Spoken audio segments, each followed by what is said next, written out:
அருட்பெருஞ்சோதி அருட்பெருஞ்சோதி தனிப்பெருங்கருணை அருட்பெருஞ்சோதி திருவருட்பிரகாச வளலா திவ்ய திருவடிகளே சரணம். வணக்கம். இன்றைக்கு நாம் சிந்திக்கக்கூடிய அகழ்வரிகள் 253 254 அகழ்வரிகள். ஏக சிசித்தியே இயலுற அநேகம் ஆகியதென்று என் அருட்பெருஞ்சோதி. இந்த அகழ்வரிக்கான விளக்கம். இதற்கு முன் வரியில் இறைவன் நம்மை காக்கின்ற நிலையை சேர்ந்த அனுபவம் எதுவோ அதுவே சித்தி எனப்பட்டது. இந்த வரியில் அந்த அனுபவம் சிற்சபையில் ஏற்படக்கூடியது.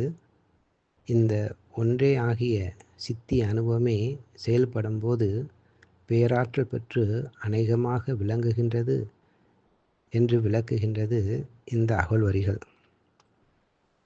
வள்ளல் பெருமானை இறைவன் வந்து கலந்தான் என்பதற்கு ஆதாரம், வானிருக்கும் பிரம்மர்களும் நாரணரும் பிறரும் மாதவம் பன்னால் புரிந்து மணிமான நடுவே தேனிருக்கும் மலரணை மேல் பலிக்கரையின் ஊடே திருவடி சேர்த்தருள்க என செப்பி வருந்திடவும், நானிருக்கும் குடிசையிலே வலிந்து நுழைந்து எனக்கே நல்ல திரு அருளமுதம் நல்கியதன்றியும் என் ஊனிருக்கும் குடிசையிலும் உவந்து நுழைந்து அடியேன் உள்ளமெனும் சிறு குடிசை உள்ளும் நுழைந்தனையே.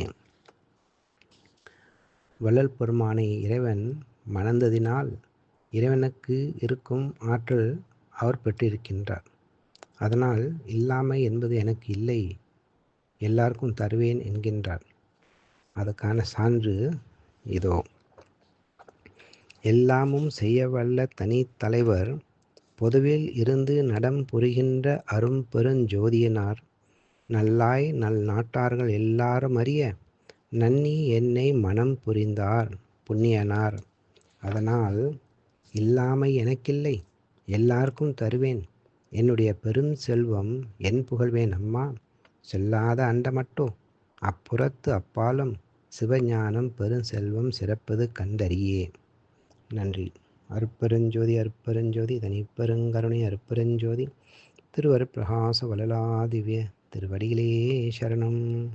ராமலிங்கா அபயம் ராமலிங்கா அபயம் ராமலிங்கா அபயம் அபயம்.